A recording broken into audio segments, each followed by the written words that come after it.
Halo, apa kabar semuanya? Terima kasih udah pada di sini lagi nih. Seneng banget bisa ketemu kalian lagi di video aku minggu ini. Dan ya, hari ini aku mau ngebahas mengenai 10 perbedaan sistem kerja di Indonesia dan di Jerman. Jadi sebelum aku pindah ke sini, aku tuh udah sekitar 17 tahun bekerja di Indonesia di berbagai bidang dari bank, hospitality, apalagi ya, internet provider sampai ke otomotif industri gitu kan. Jadi aku tahu sedikit banyak mengenai sistem kerja di Indonesia. Jadi semenjak aku pindah ke sini, terus aku ngambil praktikum, terus aku ambil Ausbildung, jadi aku bisa ngeliat kalau sistem kerja di Indonesia dan di Jerman itu memang berbeda. Dan apa aja perbedaannya? So, nggak usah lama-lama lagi, kita mulai dari yang pertama. Jadi yang pertama itu adalah mengenai absensi. Kalau di Indonesia itu kita kan selalu pasti harus absen ya kalau misalnya masuk kantor dan pulang kantor gitu ya. Jadi absensinya bisa kartu yang mesin ceklokan itu gitu kan. Terus sekarang kebanyakan adalah fingerprint gitu kan. Jadi itu tuh harus banget kita mesti absen kalau masuk dan pulang kerja gitu. Kalau enggak kamu bisa dipotong cuti, misalnya nih kalian lupa, kamu bisa dipotong cuti atau kamu dipotong uang makan atau apalah itu ya. Kalau di Jerman itu kebanyakan perusahaan tidak ada absensi. Aku sendiri waktu aku di hotel itu nggak ada absensi sama sekali. Terus aku tanya gitu di kantor suamiku juga nggak ada absensi. Terus di beberapa teman-teman aku yang kerja di sini juga mereka nggak ada sistem absensi itu. Tapi bukan berarti nggak ada. Kebanyakan memang tidak ada sistem absensi itu ya. Mau kerja di hotel, di restoran, di rumah sakit, di kantor-kantor seperti biasanya, di kantor pemerintahan itu nggak ada. Aku pernah lihat fingerprint itu di sekolah aku, di tempat aku ambil Ausbildung. Jadi itu untuk pegawai dan untuk dosen-dosen yang bekerja di situ itu masih ada fingerprint absensi. Aku nggak tahu apakah itu masih difungsikan atau enggak, aku nggak tahu, tapi aku ada lihat itu ya. Cuman kalau pengalaman aku pribadi selama aku di hotel gitu dan selama aku ambil praktikum itu nggak ada sih teman kerja itu absen atau ada fingerprint atau ada kartu yang mesti diceklok gitu selama kita datang dan selama kita pulang, nggak ada sih. Dan aku melihatnya itu karena ini menurut aku ya, karena di Jerman itu yang namanya tepat waktu atau di sini disebutnya Pünktlichkeit itu tuh kayak udah mendarah daging gitu loh di dalam diri mereka. Jadi waktu mereka lahir nih ke dunia ini, pas mereka masih jadi babi waktu pas jadi baby, jadi bayi gitu, jadi orok gitu ya, kayak itu darah untuk tepat waktu itu udah ada gitu di dalam diri mereka. Jadi nggak perlu, jadi kayak integritas mereka tuh udah nggak perlu dipertanyakan lagi gitu ya. Mereka datang bisa 10 menit sebelum kerja gitu, sebelum misalnya harus masuk jam 7, 10 menit sebelum jam 7 mereka udah nongol gitu di kantor. Jadi kayak nggak perlu harus ada absensi gitu kan. Dan perusahaan itu sangat mempercayakan pegawai-pegawainya bahwa nggak akan ada yang bolos gitu di kantor mereka. Aku juga sampai nanya loh, sampai maksudnya kayak nanya sendiri dalam hati, kok bisa sih gitu loh, nggak ada absensi di Jerman ini. Gila sih, keren banget sih menurut gue. Dan di sini juga kalau aku sendiri nih waktu aku kerja di hotel, kalau misalnya kerjaan kita udah selesai, nggak harus tank jam 5 gitu harus balik. Kalau misalnya lu udah selesai dengan segala pekerjaan lu boleh pulang 10 menit sebelum waktu lo harusnya pulang. Ya nggak semua ya, ini aku nggak mengeneralis semua perusahaan begitu. Dan ya itu sih menurut gue salah satu perbedaannya mengenai absensi. Terus yang kedua itu adalah cuti kerja. Jadi kalau di Indonesia itu kan cuti kerja itu 12 hari setahun ya. Nah, kalau di Jerman itu cuti kerja itu 24 hari sampai 27 hari per tahun. Itu tergantung kamu kerja di bidang apa. Di perkantoran itu biasanya 24 hari jatah cuti per tahun. Kalau misalnya di bidang hospitality itu biasanya dapatnya 27 hari per tahun. Dan kalau di Indonesia itu kan misalnya kamu belum setahun kerja gitu kan, itu nggak dapat cuti sama sekali kan. Kalau di Jerman kamu tetap dapat cuti walaupun kamu baru kerja, walaupun misalnya nih contohnya kamu masuk nih di bulan November ini gitu ya, itu berarti kan misalnya awal November kemarin kamu masuk nih mulai kerja gitu ya, berarti hitungannya kamu cuma 2 bulan kan kerja di tahun ini, November dan Desember. Nah, kamu dapat jatah cuti tetap, jadi hitungannya itu 2 bulan, November dan Desember, terus dikali 24 hari jatah cuti kamu dibagi 12 bulan ya, karena dalam 1 tahun kan 12 bulan. Jadi kira-kira kamu dapat cuti berapa tuh? 4 hari ya. Jadi kamu dapat cuti 4 hari di tahun ini. Dan kalau misalnya kamu masuknya September contohnya ya, di awal September kamu masuk, berarti kamu masih dapat September 4 bulan ya. 4 dikali 24 dibagi 12 itu sekitar 8 hari. Jadi 4 bulan kamu kerja itu di kantor, di perusahaan kamu masih dapat jatah cuti 8 hari. Kalau kamu masuknya di November contohnya, misalnya sekarang ini kan November, kamu masih dapat cuti 4 hari. Kalau kamu baru bekerja di perusahaan tersebut. Tapi kalau misalnya kamu masuknya dari Januari, ya udah hitungannya tetap 24 hari gitu ya. Pokoknya jatah cuti kalian 24 hari per tahun. Kalau di Indonesia kan 12 hari per tahun ya. Jadi itu bedanya. Makanya di sini kalau aku bilang sih, orang kalau dibilang kurang piknik enggak ya, karena jatah cutinya lumayan banyak. Kalau di Indonesia iya sih, kurang piknik emang kita. Terus yang berikutnya itu adalah jam kerja. Nah, kalau di Indonesia jam kerja itu 5 hari per minggu atau 6 hari per minggu kan. Jadi kalau misalnya kalian di kantoran kebanyakan memang 5 hari per minggu. Ada juga sih yang 6 hari per minggu, Sabtu masuk setengah hari gitu kan, sampai jam 12 atau sampai jam 2. Tapi kalau kita bekerja di bidang kayak hospitality, terus rumah sakit, terus resto, terus supermarket gitu kan, itu kan selalu 6 hari per minggu gitu ya. Jadi jatah liburnya itu atau jatah off-nya itu cuma 1 hari per minggu.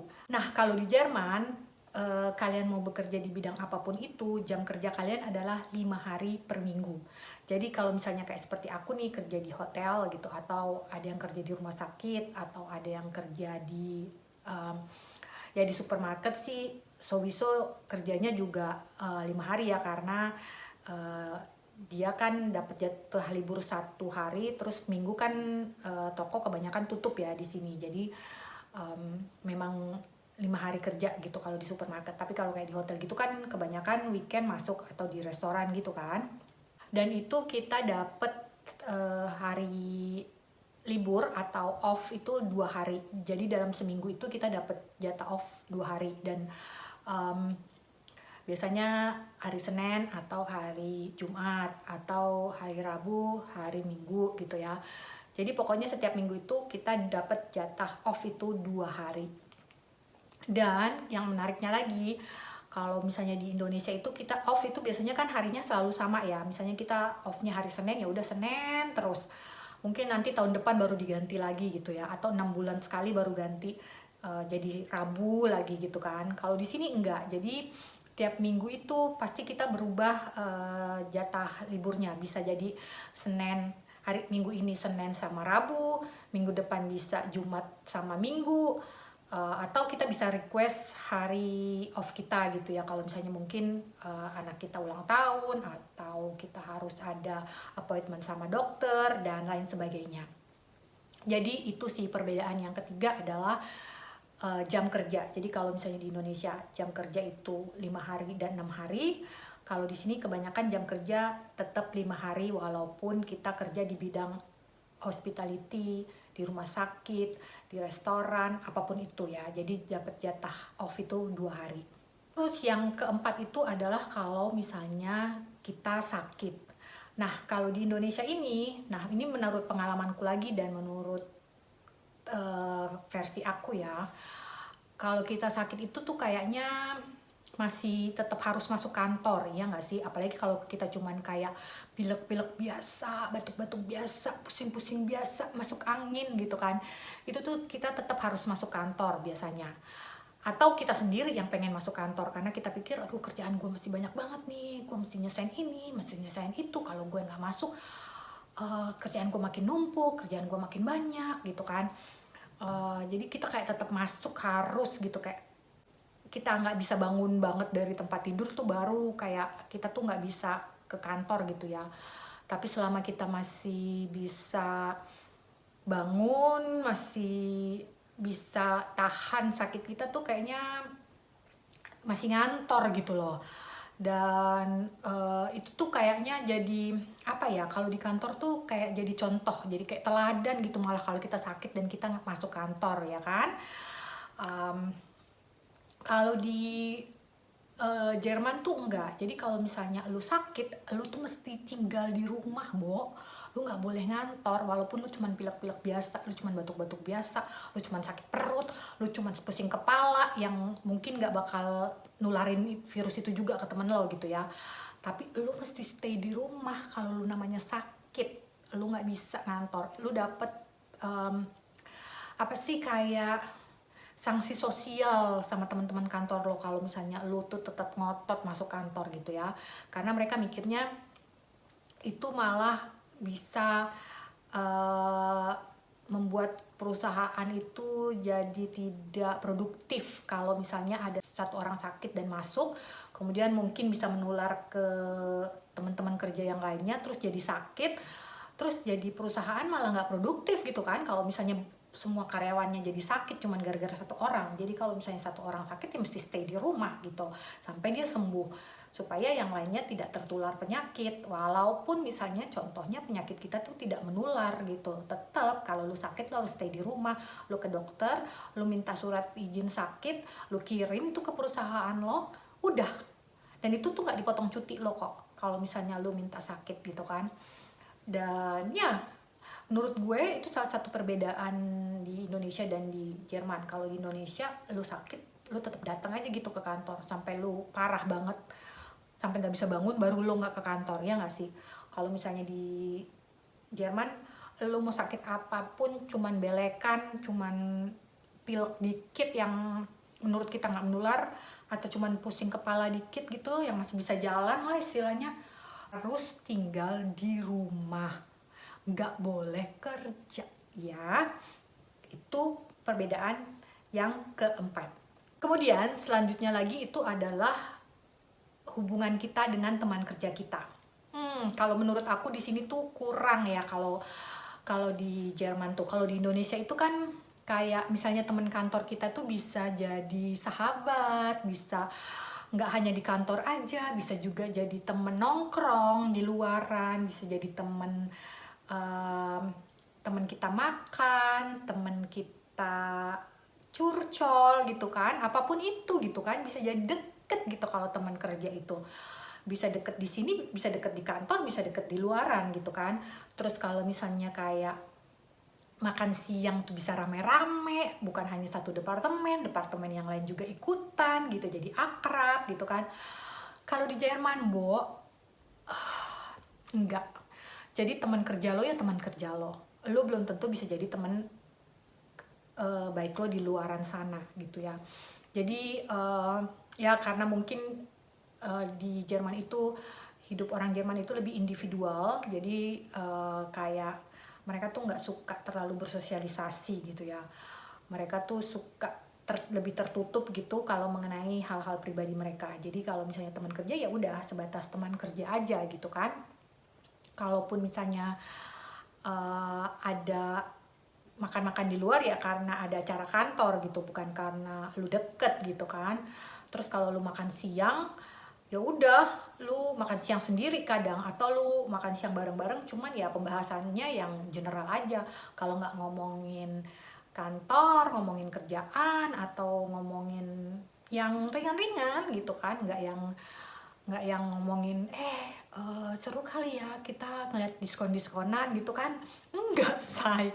Jadi kalau di sini tuh kayak gitu deh, aku sendiri juga rada apa ya, nggak terlalu pengen banyak ngobrol sih kalau sama teman kantor ya, karena gue juga pertama aku takut dengan kultur yang salah gitu, takutnya gue ngomong terus ternyata nggak masuk ke mereka gitu, atau gue juga takut kalau misalnya kayak gimana ya, kayak nggak serak aja di hati mereka gitu. Jadi daripada gue banyak ngomong, mendingan remind me silent gitu. Dan ya itu juga salah satu waktu itu pas aku keluar dari salah satu hotel kan, terus aku tanya sama bos, boleh dong aku minta kritiknya yang membangun tentang aku, jadi kalau misalnya ada yang perlu aku perbaiki di masa depanku gitu kan, di next karirku gitu kan, jadi bisa aku perbaiki. Terus dia cuma bilang kalau aku ini orangnya introvert.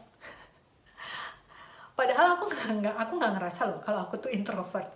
Aku ngerasa malah aku tuh ekstrovert banget gitu kan. Aku senang berteman, aku senang bersosialisasi, tapi mungkin ya orang bisa berubah ya. Jadi menurut aku kenapa aku introvert karena itu, pertama aku soal bahasa ya. Jadi aku lebih karena aku takut salah. Terus jadi ya udah, kalau misalnya nggak harus diomongin ya nggak aku omongin gitu.